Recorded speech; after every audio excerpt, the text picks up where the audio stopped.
बहस सिर्फ ये सिद्ध करती है कि कौन सही है, जबकि बातचीत ये तय करती है कि क्या सही है। इसलिए एक सकारात्मक चर्चा के साथ समाधान खोजें। सुप्रभात, मैं हूं आपके साथ शालिनी खंडेलवाल। सबसे पहले नजर डालते हैं मुख्य गतिविधियों पर। प्रधानमंत्री नरेंद्र मोदी आज जम्मू दौरे के दौरान 32,000 करोड़ रुपए से अधिक लागत की कई विकास परियोजनाओं की देंगे सौगात। एम्स जम्मू का करेंगे उद्घाटन। आईआईटी जम्मू और आईआईएम जम्मू राष्ट्र को करेंगे समर्पित। जम्मू कश्मीर के लगभग 1,500 नवनियुक्त सरकारी कर्मचारियों को नियुक्ति आदेश करेंगे वितरित। विकसित भारत विकसित जम्मू कार्यक्रम के तहत विभिन्न सरकारी योजनाओं के लाभार्थियों से करेंगे संवाद। अंडमान और निकोबार द्वीप समूह की पहली यात्रा पर राष्ट्रपति द्रौपदी मुर्मू भारत के सबसे दक्षिणी बिंदु इंदिरा पॉइंट और कैंप बेल खाड़ी का करेंगी आज दौरा। नेताजी सुभाष चंद्र बोस द्वीप का भी करेंगी दौरा और देखेंगी लाइट एंड साउंड शो। सोमवार को पोर्ट ब्लेयर में राष्ट्रपति ने doctor BR Ambedkar institute of technology का किया दौरा। उपराष्ट्रपति जगदीप धनखड़ नई दिल्ली में इंदिरा गांधी राष्ट्रीय मुक्त विश्वविद्यालय यानी इग्नू के 37वें दीक्षांत समारोह में आज होंगे शामिल। दोपहर में अरुणाचल प्रदेश की पहली यात्रा के लिए होंगे रवाना। ईटानगर में राज्य के 38वें स्थापना दिवस समारोह में होंगे मुख्य अतिथि।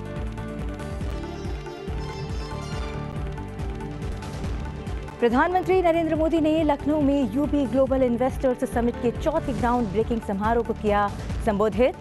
10 लाख करोड़ रुपए से अधिक की लागत वाली 14,000 से ज्यादा परियोजनाओं का किया शुभारंभ। बोले, जब तक सरकारी योजनाओं का लाभ सभी तक नहीं पहुंच जाता, चैन से नहीं बैठेंगे। और प्रधानमंत्री ने पूर्वोत्तर राज्यों में चल रहे चौथे खेलो इंडिया यूनिवर्सिटी गेम्स को किया संबोधित। कहा, जो खेलता है वही खिलता है। बोले, खेलों को मिल रहे प्रोत्साहन से भारत आज पहले के मुकाबले जीत रहा है ज्यादा मेडल।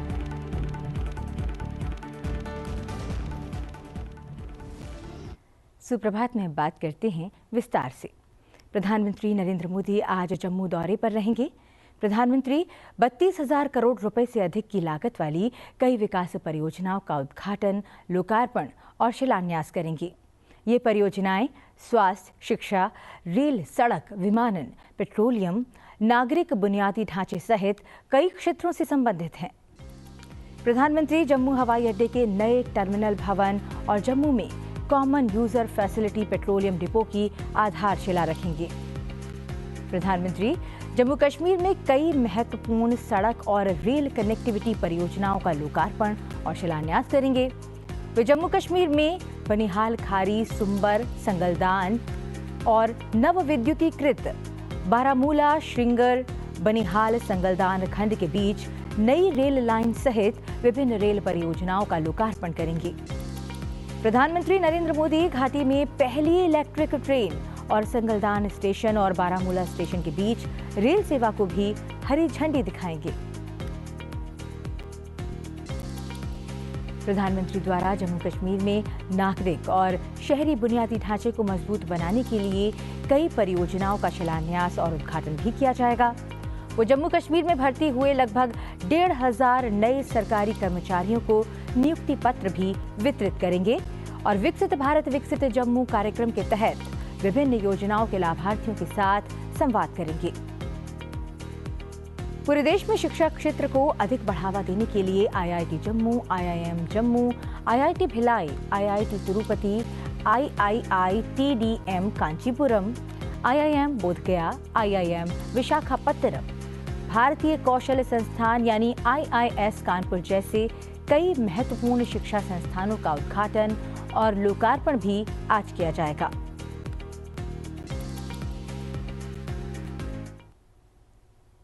प्रधानमंत्री अपने जम्मू दौरे के दौरान अखिल भारतीय आयुर्विज्ञान संस्थान यानी एम्स जम्मू का उद्घाटन करेंगे। वर्ष 2019 में प्रधानमंत्री द्वारा इसका शिलान्यास हुआ था और अब 2024 में जम्मू कश्मीर के लोगों की सेवा के लिए नया एम्स तैयार है।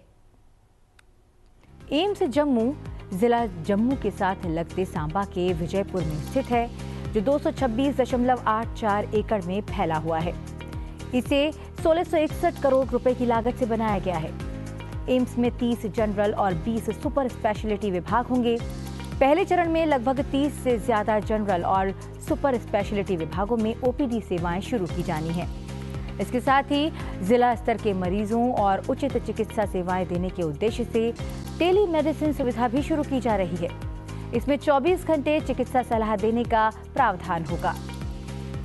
एम्स की करीब 500 नर्सों को दिल्ली एम्स में विभिन्न चिकित्सा क्षेत्रों में प्रशिक्षित किया गया है। 187 सृजित पदों में से 85 संकाय सदस्यों की नियुक्ति कर ली गई है और बाकी की भर्ती जारी है। पहले चरण में 750 बिस्तर स्थापित किए जाएंगे। बाद में इसे बढ़ाकर 900 से ज्यादा बिस्तर करने का प्रावधान रखा गया है। एम्स प्रमुख रूप से शोध गतिविधियों पर अधिक ध्यान केंद्रित करेगा।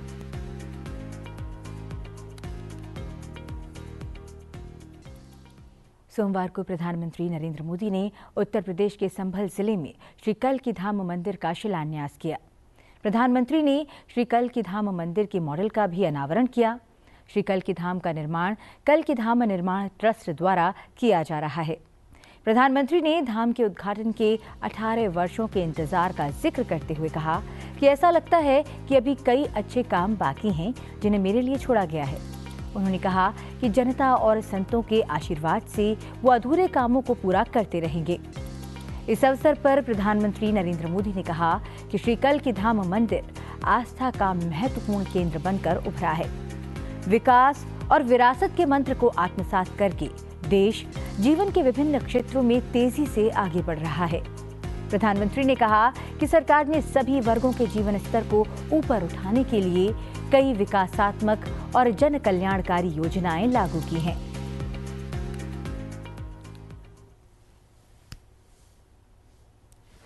ये भारत के सांस्कृतिक नवजागरण का एक और अद्भुत क्षण है। अभी पिछले महीने ही 22 जनवरी को देश ने अयोध्या में 500 साल के इंतजार को पूरा होते देखा है। राम लला के विराजमान होने का वो अलौकिक अनुभव, वो दिव्य अनुभूति अब भी हमें भावुक कर जाती है। प्रधानमंत्री ने कहा कि भारत अब ऐसे स्थान पर है जहां हम अनुसरण नहीं बल्कि दुनिया के लिए एक उदाहरण स्थापित कर रहे हैं। भारत को प्रौद्योगिकी, डिजिटल प्रौद्योगिकी के क्षेत्र में संभावनाओं के केंद्र के रूप में देखा जा रहा है और नवाचार केंद्र के रूप में विशेष पहचान भारत ने हासिल की है। प्रधानमंत्री ने कहा कि देश में ये बदलाव इस बात का प्रमाण है कि भारत में एक नए युग की शुरुआत हो चुकी है। 22 जनवरी से अब नए काल चक्र की शुरुआत हो चुकी है।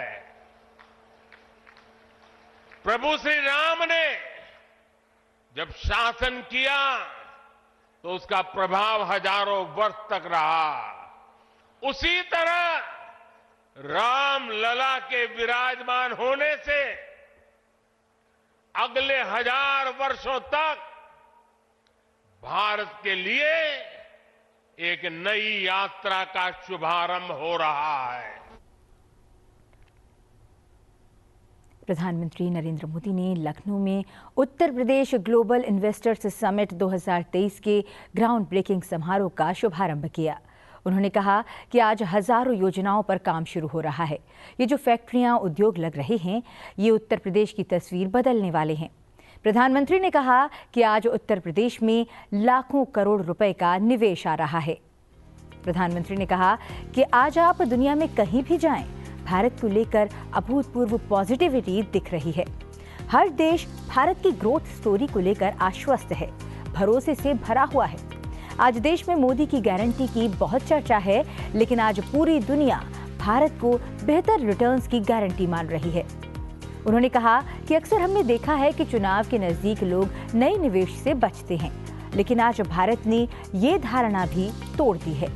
आज दुनिया भर के इन्वेस्टर्स को भारत में सरकार की पॉलिसी की स्टेबिलिटी पर पूरा भरोसा है। प्रधानमंत्री ने कहा कि वर्ष 2025 में कुंभ मेले का आयोजन होने वाला है। ये उत्तर प्रदेश की अर्थव्यवस्था के लिए बहुत महत्वपूर्ण होने वाला है। इस सरकारों में लोगों को अपने ही लाभ पाने के लिए लंबी लंबी लाइनें लगानी पड़ती थी। एक खिड़की से दूसरी खिड़की तक कागज लेके भागदौड़ करनी पड़ती थी। अब हमारी सरकार खुद गरीब के दरवाजे पर आ रही है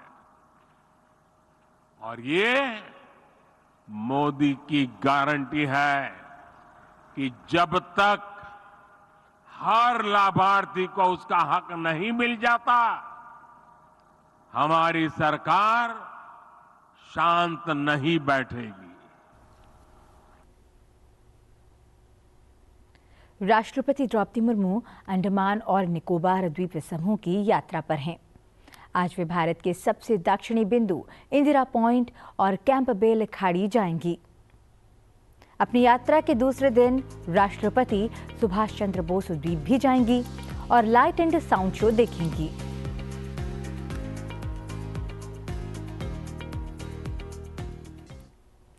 इससे पहले राष्ट्रपति द्रौपदी मुर्मू सोमवार को पोर्ट ब्लेयर में doctor BR Ambedkar institute of technology गईं और वहां उनके सम्मान में आयोजित एक नागरिक अभिनंदन समारोह को संबोधित किया। राष्ट्रपति ने कहा कि सरकार आदिवासियों के लिए कई योजनाएं लाई है, जिससे उनका विकास और कल्याण हो सके। ये द्वीप समूह सामरिक दृष्टि से अत्यंत महत्वपूर्ण है। यहाँ ट्राई सर्विस थिएटरी कमांड की स्थापना की गई है।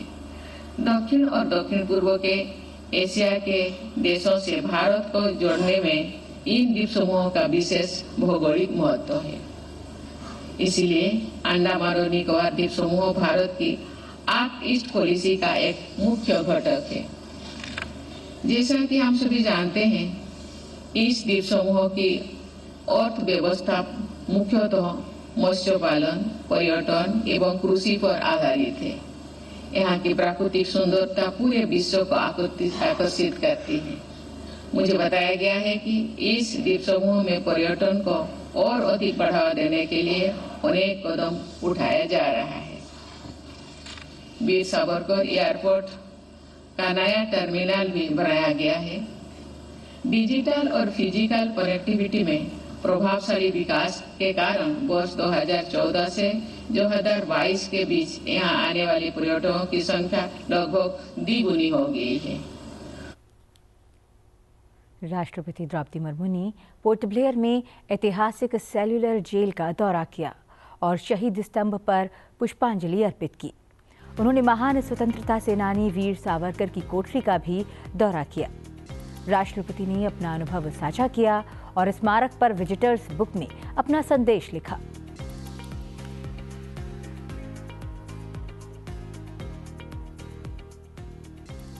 इससे पहले अंडमान और निकोबार द्वीप समूह के उपराज्यपाल एडमिरल DK जोशी ने पोर्ट ब्लेयर पहुंचने पर राष्ट्रपति द्रौपदी मुर्मू का स्वागत किया। केंद्र शासित प्रदेश अंडमान और निकोबार द्वीप समूह की उनकी पहली यात्रा पर उन्हें गार्ड ऑफ ऑनर दिया गया।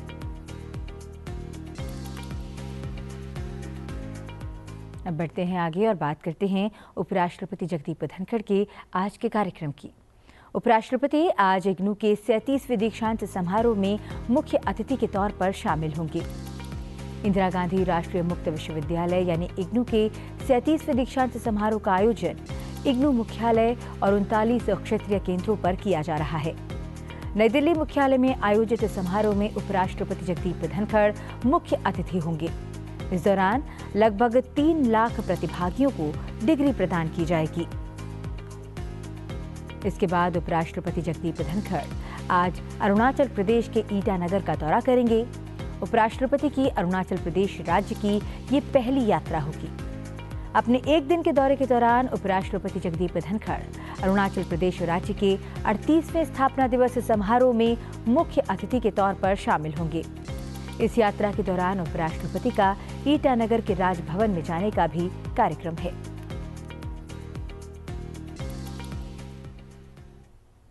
सोमवार को उपराष्ट्रपति और राज्यसभा के सभापति जगदीप धनखड़ ने संसद भवन में FICCI ladies organisation Kanpur chapter के सदस्यों के साथ बातचीत की।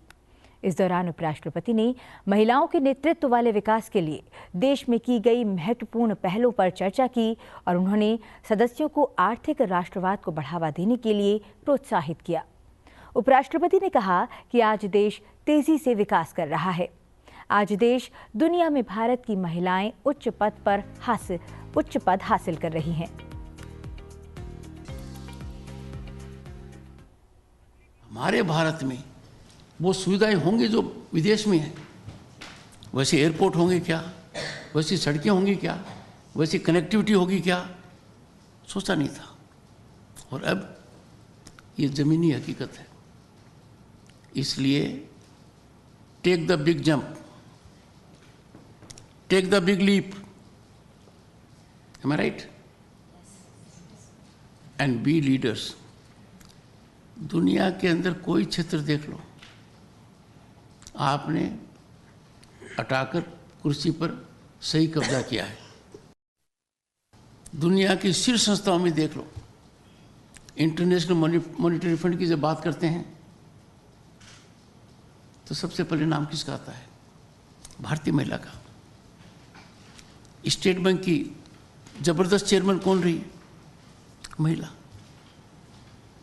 भारत की वित्त मंत्री कौन है? महिला। और मेरा तो अनुभव है कि माननीय मोदी जी के मंत्रिमंडल में जितनी महिलाएं हैं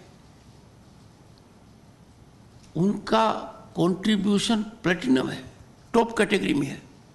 उनकी तैयारी, उनका दृष्टिकोण और उनकी सफलता आप सबके लिए अनुकरणीय है। फ्रांसीसी सीनेट के अध्यक्ष एम जेरार्ड लाचर के नेतृत्व में फ्रांस के एक संसदीय प्रतिनिधिमंडल ने सोमवार को संसद भवन में उपराष्ट्रपति और राज्यसभा के सभापति जगदीप धनखड़ से मुलाकात की। दोनों नेताओं के बीच विभिन्न द्विपक्षीय मुद्दों पर चर्चा हुई। इस दौरान भारत और फ्रांस के बीच संसदीय आदान प्रदान को मजबूत करने, करीबी आर्थिक और सांस्कृतिक सहयोग और लोगों के बीच संबंधों पर बातचीत हुई।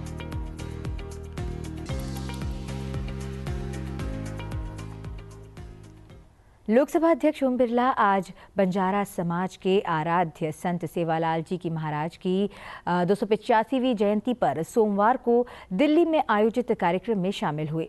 अपने संबोधन में उन्होंने कहा कि संत सेवालाल जी ने चुनौतीपूर्ण परिस्थितियों में कुरीतियों को समाप्त करने, लोक सेवा और मानव कल्याण की दिशा में जो कार्य किए हैं वे सदैव प्रेरणा के समृद्ध स्रोत रहेंगे। लोकसभा अध्यक्ष ने कहा कि अतीत में हुए सामाजिक विभाजन और भेदभाव की नीतियों को दूर किया जाना चाहिए और बंजारा समुदाय के युवाओं की आशाओं और आकांक्षाओं को विकसित भारत में उचित स्थान दिया जाना चाहिए।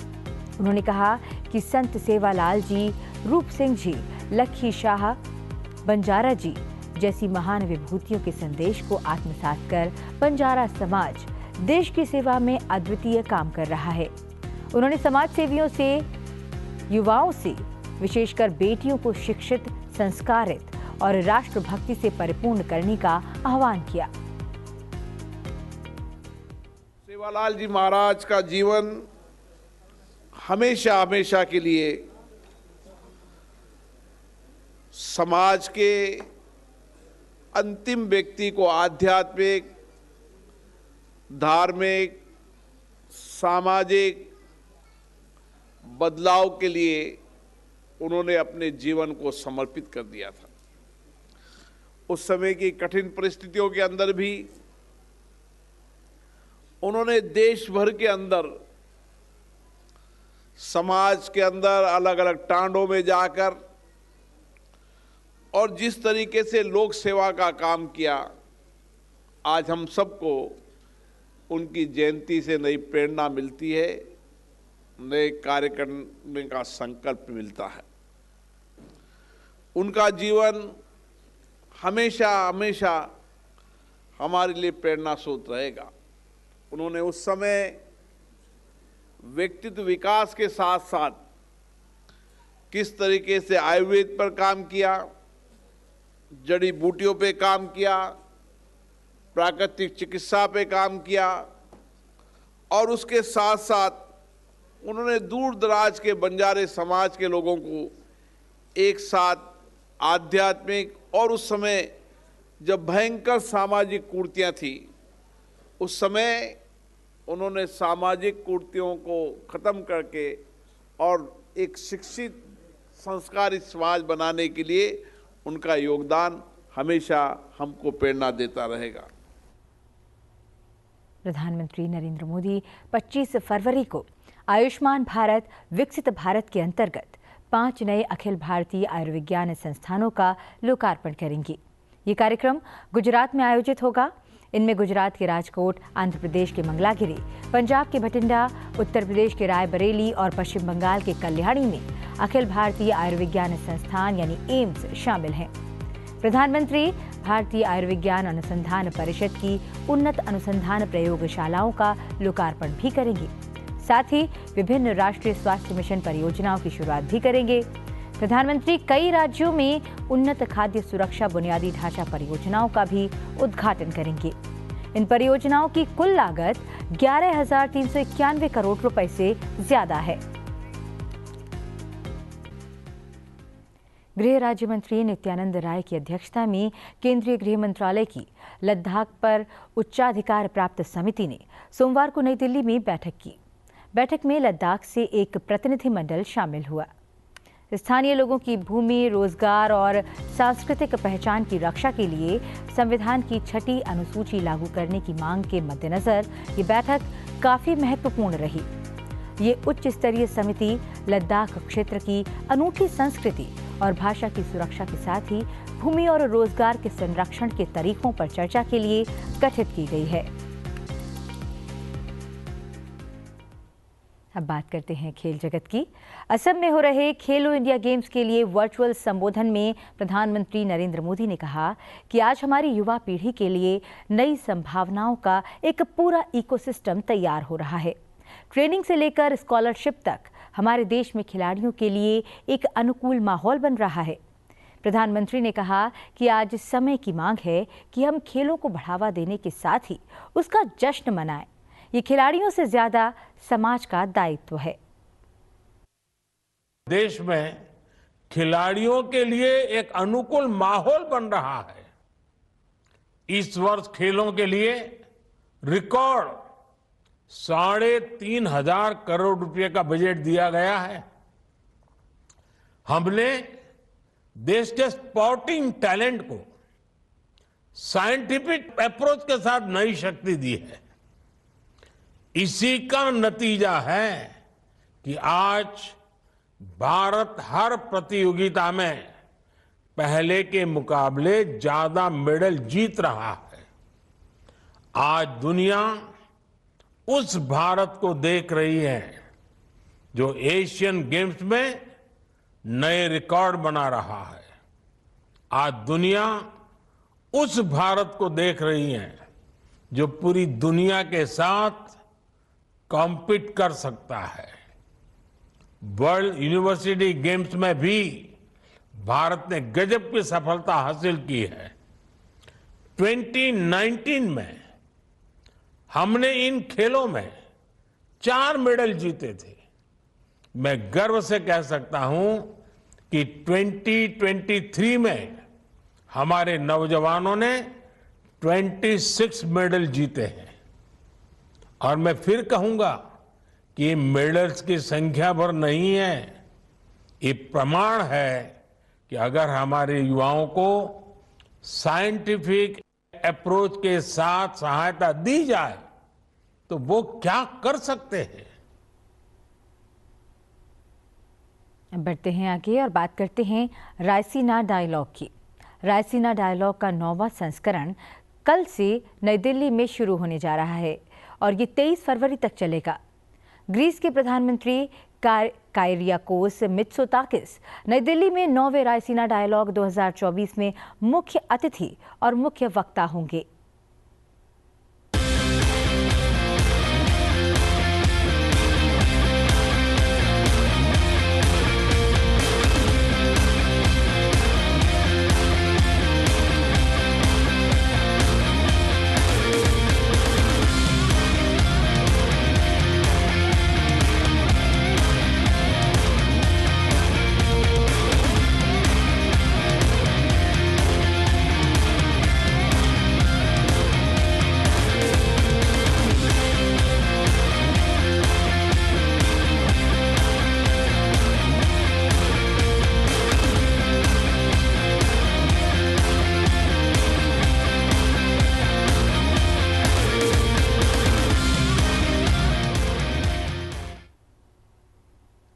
सुप्रभात में आज के लिए बस इतना ही। चलते चलते आपको छोड़ जाते हैं गुवाहाटी में आयोजित खेलो इंडिया यूनिवर्सिटी गेम्स के दौरान सांस्कृतिक कार्यक्रम की झलक के साथ। आप बनी रहिए सनसद टीवी के साथ। मुझे दीजिए आज्ञा। नमस्कार।